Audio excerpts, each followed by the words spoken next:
দেখুন বন্ধুরা, সব থেকে খারাপ কখন লেগে যায় জানেন তো? যখন মিস্ত্রিরা বলে যে টাকা মিস্ত্রিদেরকে দেওয়া হচ্ছে স্কোয়ার ফিটে বাড়ানো, তারপরেও তাদের অ্যালার্জি চলে আসছে যে ইঞ্জিনিয়ারের নিয়ম নাকি তারা মানবে না। তারা উল্টে কাস্টমারকে বোঝাচ্ছে যে এটা করলে আরও খারাপ হয়ে যাবে, এই করলে আরও খারাপ হয়ে যাবে। আমি কিন্তু প্রমাণ ছাড়া কোনো কথা বলি না। যারা জানেন না তাদেরকে বলে রাখি, অ্যাপয়েন্টমেন্ট নিয়ে পশ্চিমবাংলা কেন, ভারতবর্ষের বিভিন্ন জায়গার মানুষ আমার সাথে পরামর্শ নেয়। সেরকমই একজন ব্যক্তি অ্যাপয়েন্টমেন্ট নিয়েছিল। তো সে অ্যাপয়েন্টমেন্টে কী বললো সেটা প্রথমে আগে আমরা শুনে নিই। চলুন তো আগে শুনে দেখে নিই যে তিনি ঠিক কী বলেছিলেন আমাদেরকে। রেকর্ডিংটা চালাচ্ছি, আগে ভালো করে মন দিয়ে শুনুন।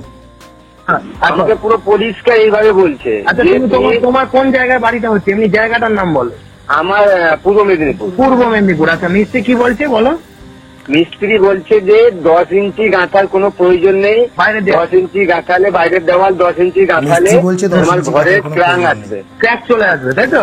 ক্র্যাক চলে আসবে। তুমি 12 ইঞ্চি খাঁচা দিয়েছো, দিয়ে বিম ফেলেছো 16 ইঞ্চি, তোমার ঘরে ক্র্যাক এসে যাবে। হ্যাঁ, তুমি 10 ইঞ্চি বাইরে গাঁথানোর কোনো প্রয়োজন নেই। হাজার হাজার ঘর করছি আমরা 5 ইঞ্চি দিয়ে, 5 ইঞ্চি দেওয়াল দিয়ে। আমি তোমাকে একটা কথা বলি, তোমার কলম সাইজ আছে 10-12, সেখানে তোমার কলমের রড আছে 4-16, দুটো বড়, আবার কিছু কিছু কলমে 6-12 আছে। তো আমরা সবসময় কি বলি ভিডিওতে বা বিভিন্ন জায়গাতে, যে এক্সটেরিয়ার ওয়াল, বাড়ির বাইরের দেওয়াল সবসময় 10 ইঞ্চি করতেই হবে। শুধুমাত্র লোডের কথাটা এখানে বড় কথা নয়। যেমন ধরো গরমকালে তোমার প্রচন্ড গরমের হাত থেকে বাঁচবে, শীতকালে প্রচন্ড ঠান্ডার হাত থেকে বাঁচবে। নট অনলি দ্যাট, বর্ষাকালে তোমার দেয়াল রসবে না, কারণ 5 ইঞ্চিতে একটা জয়েন্টের উপর থাকে, 10 ইঞ্চিতে সেটা হয় না, কারণ অনেকটা দুটো ইঞ্চের ব্যাপার আছে। এবার এখানে মিস্ত্রিরা কেন এই কথাটা বলে, তার প্রধানতম কারণ হচ্ছে, ওকে যদি 5 ইঞ্চি কাটতে হয় 500 ইটের কাজ করতে হয়, 10 ইঞ্চি কাটলে ওকে 1000 ইটের কাজ করতে হবে। নিজের স্বার্থসিদ্ধি করার জন্য, নিজেদের ফাঁকি মারার জন্য এই কথাগুলো ওরা বলে থাকে। কারণ পৃথিবীতে কি এমন কোনো বাড়ি নেই যে কলমের বাড়িতে বাইরের দেয়াল সবাই 5 করেছে? তার মানে এই কথাটা বলতে গেলে একটা ক্রিমিনাল। আপনার কথা শুনে মিস্ত্রিকে আমি এটাও বলেছি যে 10 টাকা আপনাকে স্কোয়ার ফুট, আমার 800 স্কোয়ার ফুটের বাড়ি, তো আমি তোমাকে 8000 টাকা বেশি দেবো। তাও এটাও বলেছি, তাও শুনছে না। তাহলে বুঝে দেখুন, মিস্ত্রিকে রেট বেশি দেবো বলেছে, তাও শুনছে না। প্রবলেমটা ঠিক কোন জায়গায়? প্রবলেমটা হচ্ছে এদের সাইকোলজিক্যাল, অর্থাৎ এদের মগজে যেটা ঢুকে রয়েছে তার বাইরে এরা কিন্তু কিছু করতে চায় না। সব থেকে বড় ব্যাপারটা বলি, এটা ফোনটা করেছিল পূর্ব মেদিনীপুর থেকে একজন ফোন করেছিল। ভয়েসটা শুনেছেন নিশ্চয়ই, যারা প্রথম থেকে শেষ পর্যন্ত বুঝতেই পারছেন। একটা কথা মন দিয়ে ভালো করে ভেবে দেখুন তো, যে কি অসুবিধাটা কি, ইঞ্জিনিয়ারদের কথা শুনতে অসুবিধা কি? আপনাদের কি মনে হয় ইঞ্জিনিয়াররা কিচ্ছু বোঝে না? ইঞ্জিনিয়াররা এত বড় বড় ব্রিজ, এত বড় বড় বিল্ডিং, এত বড় বড় স্ট্রাকচার করছে, কত অঙ্ক কষে তারপর করছে। একটা ছোট্ট এক্সাম্পল দেখাচ্ছি, আমার পেছনে চলছে, খুব ভালোভাবে দেখুন। অনেকেই মনে করে যে সব বিষয়গুলো না আন্দাজে ঢিল মারা, না, আন্দাজে ঢিল মারা নয়। একজন মিস্ত্রি আমাকে অনেকদিন আগে বলেছিল যে দাদা, আপনি তো পড়াশোনা করে গেছেন, আমরা প্র্যাকটিক্যালি অনেক দেখেছি যে এইভাবে করলে বিল্ডিংটা ভাঙে। তুমি কি দেখেছো গো? তুমি 50 বছর ধরে একটা বাড়ি করার পর তুমি 50 বছর ধরে প্রতিদিন সেই বাড়ির খোঁজ নিয়েছিলে যে কোন দিন কখন কি হয়েছে? তাই সব সময় এই সমস্ত ভুলভাল কথা বলে মানুষকে বোকা বানানোর চেষ্টা করছে মিস্ত্রিরা। একটা কথা বলি, একটা ইঞ্জিনিয়াররা একই জিনিসের কত রকমের এক্সপেরিমেন্ট করে দেখুন। একটা পেছনে বিমকে ভাঙা হচ্ছে দেখুন, একটা বড় বিল্ডিংয়ের মতো স্ট্রাকচার বানিয়ে তাকে নাড়ানো হচ্ছে দেখুন। এই এক্সপেরিমেন্টগুলো করা হচ্ছে বিভিন্ন ধরনের ভিতরে রড বাইন্ডিং করে। তারপর যাচাই করে দেখা হচ্ছে যে কী কন্ডিশনে এবং কোন রড বাইন্ডিংয়ে এটা ভেঙে পড়ছে। পেছনে স্যাম্পেলগুলো চলছে। তাহলে ভেবে দেখুন একবার, যে এত পরীক্ষা নিরীক্ষা করে তারপর এত রকমের অ্যানালিসিস করার পর একটা থিওরিতে একটা জিনিসকে লেখা হলো, তারপর সেই বিষয়টা আমরা ইঞ্জিনিয়াররা ক্যামেরার সামনে তুলে ধরলাম আপনাদের জন্য। তারপর মিস্ত্রিদেরকে সেগুলো করতে বলা হলো, কিন্তু মিস্ত্রিরা কিন্তু কোনো মতেই শুনতে চাইলো না। বারবার কমেন্ট করছে আমাদেরকে, হ্যাঁ যে আগে মিস্ত্রি ছিল না, আগে ইঞ্জিনিয়ার ছিল না। ইঞ্জিনিয়ার সবসময় ছিল। তুমি কটা ইঞ্জিনিয়ারকে চেনো? সব থেকে বড় ব্যাপার হচ্ছে শিক্ষার অভাব। তাহলে তো লোক পড়াশোনা করে ইঞ্জিনিয়ার ডাক্তার হতো না, প্রথম থেকেই তাহলে মিস্ত্রি হয়ে যেতে পারতো। সব থেকে বড় ব্যাপারটা কি, তোমাদের অসুবিধাটা হচ্ছে তোমরা যেটা জানো তার বাইরে আর কিছু করতে জানো না। যেমন সবসময় একটা জিনিস মনে রাখবেন, আমি কিন্তু ফালতু কথা বলি না। প্রতিদিন বহু লোক অ্যাপয়েন্টমেন্ট নেয়। বাইরের দেয়াল 10 ইঞ্চি গাঁথবো না মানে, বাইরের দেয়াল লোড, ওরা মানুষকে ভয় দেখায়। এখন একটা কথা বারবার শুনছি যে কলমের বাড়ি দেয়াল 10 ইঞ্চি গাঁথা যাবে না, ওভারলোড হয়ে যায়। পুরো ফালতু কথা। কে বলেছে আপনাদেরকে? একটা কলমকে সেইভাবেই ডিজাইন করা হয় যে যাতে করে একটা 1 তলা 2 তলা 3 তলা বাড়িতে যে তার দেয়ালগুলো 10 ইঞ্চি থাকলে লোড বেড়ে যাবে, এসব ফালতু কথা বলার জায়গা পাওয়া যাচ্ছে না। আচ্ছা বন্ধুরা, আপনি কি এখনও এই ভিডিওটি দেখেননি? যদি এই ভিডিওটি এখনও না দেখে থাকেন তাহলে অতি সত্বর আই বাটনে ক্লিক করুন আর গিয়ে ভিডিওটা দেখে আসুন। আর যদি মনে হয় ভিডিওটা আপনি শেষেও দেখতে পারেন। প্রত্যেকটা বিষয় আমি বলছি, কলমের যখন লোড অ্যানালিসিস করা হয় তখন 10 ইঞ্চি দেয়াল ধরেই লোড অ্যানালিসিস করা হয়। ধরো একটা 2 তলা বাড়ি হচ্ছে 10 ইঞ্চি বাই 12 ইঞ্চি পিলার, 4 কোণে 4টে 16 ডট, মাঝে 2টো 12 ডট। কেউ যদি বলে যে এই কলমটা লোড নিতে পারবে না, 10 ফুট 12 ফুট দূরে কলম রয়েছে, হ্যাঁ 10 ইঞ্চি দেয়াল গাঁথলে, তাহলে তাকে কি করা উচিত? কানটা মুড়ে তাকে কিন্তু চরম শিক্ষা দেওয়া উচিত, ইচ্ছা করে, যাতে তার খান। এবং দেখো, কাস্টমারটা বললো যে আমি কিন্তু স্কোয়ার ফিটে রেট বাড়াবো বলেছিলাম, তাতেও কিন্তু সে কোনোরূপ কোনো কথা শুনছে না। দুঃখটা লাগে তখনই। টাকা দেও, তোমার বাড়ি নয়, তুমি কে? তাহলে তুমি একটা সাইন করো বন্ড পেপারে। যদি এই বিল্ডিংটার কোনো প্রবলেম হয়, তার সময় যদি জল রসে কোনো প্রবলেম হয়, তার সমস্ত দায়ভার তুমি নেবে। করতে পারবে? তখন পালিয়ে যাবে। একটা কথা বলি, সবসময় জেনে রাখবে, একটা ইঞ্জিনিয়ার যখন কোনো স্টেটমেন্ট দেয় সেটাকে যদি পুঙ্খানুপুঙ্খ মানতে পারো, সবাই 100% মানতে পারে, তাহলে ভালো হয়। একটা কথা বারবার শোনা যায় যে 4টে করে 16 রড দিলে নাকি 10-10-এর পিলার ভেঙে যাবে। কে বলেছে? মিনিমাম পার্সেন্টেজ অফ স্টিল নিয়ে একটা ভিডিও বানিয়েছিলাম। 4টে 16 রড কি বলছো? 6টা 16 রডও যদি 10-10-এর পিলারে ঢুকিয়ে দাও তাতেও কিচ্ছু যায় আসবে না। তার কারণ হচ্ছে 0.8% থেকে 6% পর্যন্ত রড কলমে দেওয়া যায়। আমি বলছি না, আইএস কোড বলছে, পিছনে চলছে দেখে না। সবসময় জেনে রাখবেন, না জেনে অন্য কিছু বলতে এসো না। কয়েকটা মিস্ত্রিকে পাই বলতে শোনা যায় সদ্য প্লাস্টার করবো, ইটের জয়েন্টগুলো মারার কোনো দরকার নেই। এটা মালিককে তারা বোকা বানায়। কেন বোকা বানায় বলুন তো? ওই জয়েন্টটা মারার জন্য তাকে আবার ভাড়া থেকে নামতে হবে, ফিনিশিং করতে হবে, মানে এলাকারই অলসতা। সেটা আমরা বলে দিই বলে আমাদের কমেন্টে উমুক ইঞ্জিনিয়ার তুমুক ইঞ্জিনিয়ার বলে তারা নোংরা মন্তব্য করে। তাদের মন্তব্যতে আমাদের কিচ্ছু এসে যায় না, তার কারণ আমরা জানি আমি সমাজ কল্যাণমূলক কাজ করছি। একটা কথা এর ফাঁকে বলে রাখি, ভিডিওটা কিন্তু অনেক বড় হবে, অনেক ইন্টারেস্টিং হবে। যাদের মনে হয় আমি ভিডিওতে ভাজবো কি, তাদেরকে বলছি দয়া করে ভিডিও দেখবেন না। অনেক ভালো ভালো চ্যানেল আছে, সেখানে দেখুন। আমি চেষ্টা করি সত্যি সত্যি জিনিসগুলো মানুষের সামনে তুলে ধরতে। তাই জন্য কারো কাছে আমি ভালো, কারো কাছে আমি খারাপ। অনেকেই আমাদেরকে বলে যে ইঞ্জিনিয়ার, আমি ভিডিওর শেষে, প্রত্যেকটা ভিডিও এখন যে ছাড়ছি নতুন ভিডিওগুলো, শেষে আমি দিয়ে দিচ্ছি যে যারা গরিব মানুষ, যারা ইঞ্জিনিয়ারকে বাড়িতে ডেকে আনতে পারে না, বা যারা সাধারণ মানুষ, বা যাদের পয়সাও আছে কিন্তু এমার্জেন্সি সিচুয়েশনে ইঞ্জিনিয়ারটা তার হাতের কাছে নেই, তারা কিন্তু আমার সাথে সরাসরি কথা বলতে পারে 100 টাকার বিনিময়ে। একজন কমেন্ট করলো, এই মালটাকে ফোন করবে, মানে SMS করা যায় না, SMS করলেই টাকা চায়। একটা কথা ভেবে দেখুন তো, আমি স্ক্রিনশট দিয়ে দিচ্ছি, মানুষ কত অসভ্য দেখুন। একটা জিনিস ভালো করে বোঝাই, সমস্যাটা কিন্তু আপনাদের কোন জায়গায় রয়েছে। আপনারা দোকানে মাল কিনতে আসছেন, আমি একটা সার্ভিস দিচ্ছি, আমি একটা অফিস খুলে বসে রয়েছি, আমার কাছে আপনারা আসছেন বিনা পয়সায় প্ল্যান নিতে, বিনা পয়সায় পরামর্শ। তো ভাবলেন কি করে কোনো মানুষ করবে? একজন শিক্ষক যে স্কুলে পড়ায়, তাকে যদি বলা হয় আপনাকে মাসের মাইনে দেওয়া হবে না, আপনি সার্ভিস দেবেন? সেরকম মানুষ 1 লাখে 1জন আছে।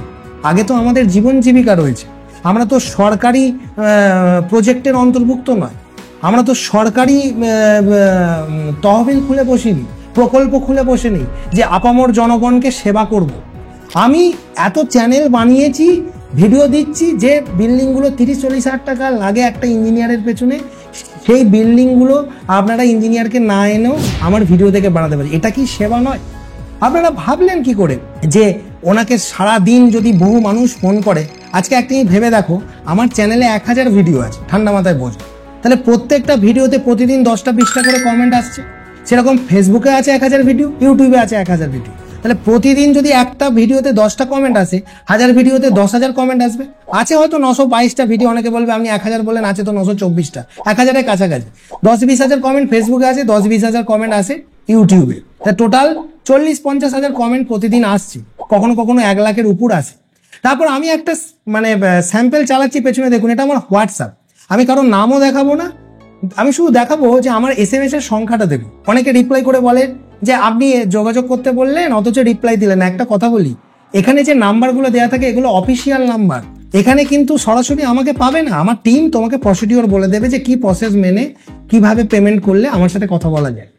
যেখানে একটা ইঞ্জিনিয়ার বাড়িতে এসে 1000 টাকায় একটা যুক্তি দিচ্ছে, সেই যুক্তিটাই, একই যুক্তি তুমি 100 টাকায় পেতে পারো। এরপরেও যদি মানুষ অপছন্দ করে তাহলে আমার কিছু করার নেই। আচ্ছা বন্ধুরা, আপনি কি এখনো এই ভিডিওটি দেখেননি? যদি এই ভিডিওটি এখনো না দেখে থাকেন তাহলে অতি সত্বর আই বাটনে ক্লিক করুন আর গিয়ে ভিডিওটা দেখে আসুন। আর যদি মনে হয় ভিডিওটা আপনি শেষেও দেখতে পারেন। বিনা পয়সায় এখানে দোকান খুলে বসানি, মানুষ আসবে যার যেরকম সামর্থ্য। আমি তাদেরকে রেট পাঠালাম, তারপর যদি তোমার না পোষায় করবে না, সেটা থেকে অবান্তর প্রশ্ন করার কিছু নেই। গুড়ার থেকে একজন পাঁঠা ফোন SMS করলো, আপনাকে অন্যরকম ভাবতাম, আপনি অন্যরকম অমুক তুমুক। হ্যাঁ, আপনি পেমেন্ট চাইছেন টাকা যেতে, বিনা পয়সায় তুমি প্ল্যান নিতে এসেছিলে? হ্যাঁ, তোমার লজ্জা করে না? কি শিক্ষা পেয়েছো তোমরা? আজকালকার দিনের মানুষ, তোমাদের এটুকু জ্ঞান নেই যে একটা মানুষের কাছ থেকে সার্ভিস নিতে গেলে তাকে মূল্য দিতে হয়। তাহলে এই এত SMS কন্টিনিউ চলে যাচ্ছে, হাজার হাজার SMS আমি দেখতে পাই না। প্রতিদিন 80-90টা লোকের সাথে কন্টিনিউ আমি হাঁপিয়ে যাচ্ছি, আমার ফুসফুসে রোগ হয়ে যাচ্ছে। সকালবেলা 9টার সময় আমি যদি সারাদিন কোনো প্ল্যান না করি, ধরে নিলাম আমি কোনো প্ল্যান বানাবো না, কোনো 3D মডেল বানাবো না, সাইটে যাবো না, সকাল 9টায় ফোন ধরা শুরু করলাম, একজন 5 মিনিট বললো, তার ফোনটা রাখলাম, তারপর আরেকজনকে আমি ফ্রিতে বলছি, যদি ফ্রিতে কথা বলি তাও ফ্রিতে 1 মিনিট 2 মিনিট, অনেক সময় অনেকের ফোন ধরে বলে দিই যদি ফোন আমার কাছে থাকে। কন্টিনিউ দেখা যাবে 9টা থেকে 2টো পর্যন্ত কন্টিনিউ বললাম। লাঞ্চ করার টাইমে একটুখানি কি খাবার মুখে নাকে গুঁজলাম, তারপর আবার কথা বলতে শুরু করলাম, সন্ধ্যে 7টা পর্যন্ত টানা বকে যাচ্ছে। সারাদিন বকতে বকতে ফুসফুসে প্রবলেম হয়ে যাচ্ছে, চাটে প্রবলেম। তোমরা বলছো যে ইঞ্জিনিয়ার রিপ্লাই দিচ্ছে না। 100টা লোকের সারাদিনে কথা বলতে সারাদিন মুখ দিয়ে রক্ত উঠে যাচ্ছে। আর এত এত মানুষের পড়ে রয়েছে, যখন যাকে আমরা চেষ্টা করি যে প্রত্যেকটা মানুষকেই আমাদের টিমের লোক বসানো আছে, যে যারাই এমার্জেন্সি সিচুয়েশনে তোকে SMS করবে, আমাকে সঙ্গে সঙ্গে ফরওয়ার্ড করবি, পেমেন্টের প্রসিডিওর পাঠাবি। যারাই পেমেন্ট করছে তারাই কথা বলছে, আমি তো বসে নেই, কন্টিনিউ কথা বলে যাচ্ছি। তারপরে যার মনে হচ্ছে যে আমি কথা বলতে পারলাম না, সে উল্টোপাল্টা কমেন্ট করছে। বিনামূল্যে তোমাদের জন্য ভিডিও বানাবো, আর তোমরা যা পারবে তোমরা বলবে মালটা ধান্দাবাজ আছে। পৃথিবীতে কোন মানুষটা ধান্দা করে না? তুমি যে কাজটা করো, তোমাকে যদি বলা হয় যে বিনা পয়সায় সেই কাজটা করে দিয়ে যেতে, তুমি করে দিয়ে যাবে? ধরো তুমি তোষক বানাও, বালিশ বানাও, তোমাকে যদি বলি আমার বাড়ির বালিশটা ছিঁড়ে গেছে, তুমি বালিশটা করে দিয়ে যাবে? ধরো তুমি পেট্রোল পাম্পে তেল দাও, আমি যদি তোমাকে বলি তুমি তেলটা বিনামূল্যে দেবে, তুমি দিয়ে যাবে? ধরো তুমি মুদিখানার দোকানে মাল বেচো, তোমাকে যদি বলি আমাকে আজকে জিরেটা ফুরিয়ে গেছে বিনা পয়সা দিয়ে, তুমি দিয়ে যাবে? চালু করা হচ্ছে। ইঞ্জিনিয়ার কিংশুক কুমারের মর্যাদা যারা দিয়েছে, প্রচুর মানুষ ভালোবেসেছে, তার প্রমাণ জলজান্ত। হাজার হাজার মানুষ আমাদের ভিডিও দেখছে। যে কথাটা বলছি আজকে, আমি আমার এই ক্ষোভটা বুঝিয়ে দিলাম কেন বলো তো? তোমাদের জন্য যাই করি না কেন তোমরা সন্তুষ্ট হতে পারবে না। তোমাদের কাজ হচ্ছে খাটে বসে কমেন্ট করে দেওয়া। চ্যানেল খুলে দেখাও একটা, বুঝতে পারবে যে এত এত মানুষকে সার্ভিস দেওয়া কি জিনিস। Plan, estimate, 3D, site visit সবকিছু একা হাতে সামলাতে হয়। বহু স্টাফ থাকার পরেও আমাদেরকে নিজেকে সেই জায়গায় ইনভলভ হতে হয়। তাই না বুঝে উল্টোপাল্টা আমি প্রতিদিন 100-200 করে লোককে ব্লক করি। যদি ব্লক হতে চাও, যদি চাও যে এই ভিডিওটা পরের মুহূর্ত থেকে আমার ফোনে আর আসবে না, তাহলে আমাকে এরকম কমেন্ট করে যাও আর প্রতিদিন ব্লক হতে থাকো। যে লোকটা বাজে SMS করছে সঙ্গে সঙ্গে আমার ব্লক করতে এখানে অপশন আছে ফেসবুকে, ইউটিউবে, সুইচ টিপলেই ব্লক হয়ে যায়। এই কথাটা বলি। আর মিস্ত্রিরা যে এই নোংরা নাটকগুলো করে, সেগুলো বললেই সঙ্গে সঙ্গে কমেন্ট করবে উমুক ইঞ্জিনিয়ার। ফেটে গেল। একটা কথা বলছি, সিঁড়িতে একটা কাঁচি করা নিয়ে ভিডিও দিয়েছি, ভিডিওটা 26 তারিখে যাচ্ছে। এটা তার পরে ভিডিওটা আজকে দেখলে 26 তারিখে চলে গেছে ভিডিওটা, আজকে দেখছো এই ভিডিওটা। সেখানেও কিছু মিস্ত্রি দেখা যাচ্ছে আংবাং কমেন্ট করছে। তার মানে কি? তার মানে সে বলতে যাচ্ছে এতদিন তো কাঁচি করেনি। এবার এই ভিডিওগুলো দেখে মানুষ সচেতন হচ্ছে, তাকে মালিক মিস্ত্রিকে করতে বলছে, সে তো করতে জানে না, কাজ করা জানে। তখন সে কি করছে? আমার ভিডিওতে এসে নোংরা কথা বলে দেবে। তোমার কথাতে আমার কিচ্ছু যায় আসে না, কিন্তু রক্ত মাংসে করা মানুষ তো, এত কষ্ট করার পরেও বললেও মাঝে মাঝে দুঃখ লাগে, তাই জন্য শেয়ার করলাম। একটা কথা বলি, ভালোবাসতে তো তোমরা পারো না, হিংসা করতে তোমরা ভালো পারো। একটা কথা জেনে রাখো, এই যে মিস্ত্রিরা বলছে যে পয়েন্ট মারবো না, প্লাস্টার করব, প্লাস্টার হবে কি হবে মেরে, আর তারপরেই দেয়াল রসে যাচ্ছে। এই যে মিস্ত্রিরা দেখছি লিন্টেল করার পর রেস্ট দিচ্ছে না, আমি ভিডিও দেখলাম উমুক ইঞ্জিনিয়ার কমেন্ট করে দিল লিন্টেল করার পর রেস্ট দেবেন। আর প্রত্যেকটা বাড়িতে দেখবে লিন্টেল আর ইটের জয়েন্টে একটা বড় ফাট। কেন? শুধুমাত্র আবার দেখবে লিন্টেল আর ইটের জয়েন্টে ফাটটা নেই, দুটো ইট নিচে ফাটটা আছে। তার মানে কি? গাঁথনিটাকে নড়িয়ে ফেলেছিল লিন্টেল শাটারিং করার সময়। একই ঘটনা ঘটে ছাদ থামাল গাঁথনিতে, রেস্ট দেওয়া হয় না। বুঝতে পারছো? সমস্ত সত্যি কথাগুলো ক্যামেরার সামনে বলে দিই বলে খুব গায়ে লাগে, তাই না? যদি অকাত থাকে, আমি এই কথাটা বলে দিলাম, আমার সামনে এসে বলে দেখাও, একটা থাপ্পড় মেরে মুন্ডুটা ঘুরিয়ে দেবো। সবসময় জেনে রাখবে, প্রত্যেকটা জিনিস যদি অসৎ কাজ করো, আমি কুমারদা, আমি কিন্তু একদম চামড়াটা খুলে নেব মানুষের সামনে। আমি এমন কিছু কিছু সত্যি তুলবো, এবার প্রতিটা সাইটের প্রত্যেকটা জায়গার ভিডিও আর রেকর্ড নিয়ে আসবো। আর এই যে উল্টোপাল্টা কথা বলছি, যে আজকে রেকর্ডটা দিলাম তোমাদের চোখ খোলার জন্য। আর যদি মনে হয় আমার সাথে পার্সোনালি যোগাযোগ করবেন, প্রসিডিওর আছে। আর যার সামর্থ্য নেই করবেন না, আমি কাউকে জোর করছি না।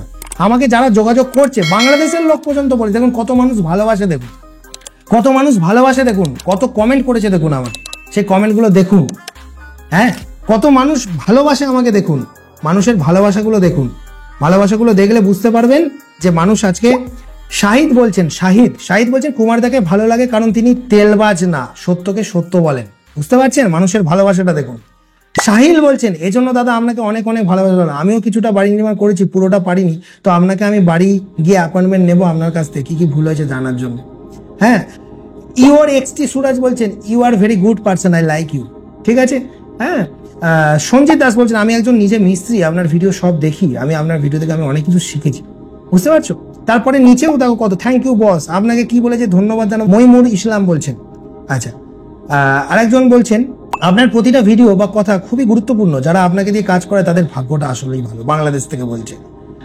একজন বলছে ফারাজি ভোরান বলছেন বাংলাদেশের ফারিদপুর থেকে বলছি, উনি ইন্ডিয়ার গর্ব, বাংলাদেশের লোকও বলছে আমি ভারতের গর্ব। তাহলে এত ভালোবাসা, তাহলে চ্যানেলগুলো মানুষ ভালোবাসে বলেই আমি একটা উৎসাহ পাই, আর যারা ঘৃণা করছো তারা তাদেরকে ব্লক করে যাচ্ছি একের পর এক।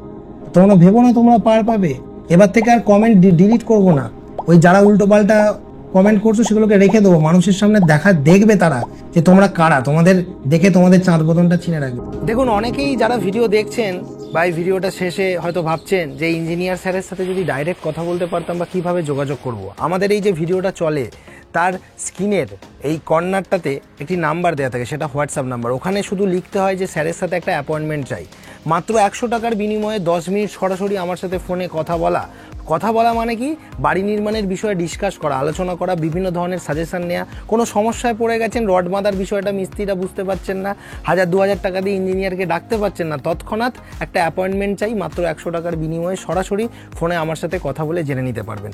এই সুবিধাটা আমি রেখেছি, পশ্চিমবাংলার সমস্ত লোক, শুধু পশ্চিমবাংলা কেন ভারতবর্ষের যে কোনো ব্যক্তি এটা করতে পারেন। আর এরকমই আরও সুন্দর সুন্দর ভিডিও পেতে কুমার কনস্ট্রাকশন আমাদের যে ইউটিউব চ্যানেল রয়েছে সেটাকে সাবস্ক্রাইব করবেন, আর আমাদের ফেসবুক যেটা পেজ রয়েছে কুমার কনস্ট্রাকশন সেটা ফলো করতে পারেন।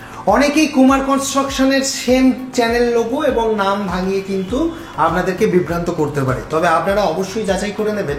আমাদের যে হোয়াটসঅ্যাপ নাম্বারটা থাকে 9933158899, এটা আমাদের ব্যক্তিগত নাম্বার, তাই অন্য কোনো নাম্বার থেকে কেউ যদি আপনাদেরকে বলে যে পেমেন্ট করুন আমরা সার্ভিস দেবো কুমার কনস্ট্রাকশন বলে, সেটাকে যেন ভুল না করে। দেখা হবে পরবর্তী ভিডিওতে। আপনাদের স্ক্রিনের সামনে এই যে ভিডিও দুটো এলো গিয়ে দেখুন, আর মাঝে এই সাবস্ক্রাইব বাটনটি ক্লিক করলে আমি ভিডিও ছাড়ার সাথে সাথেই পাবেন।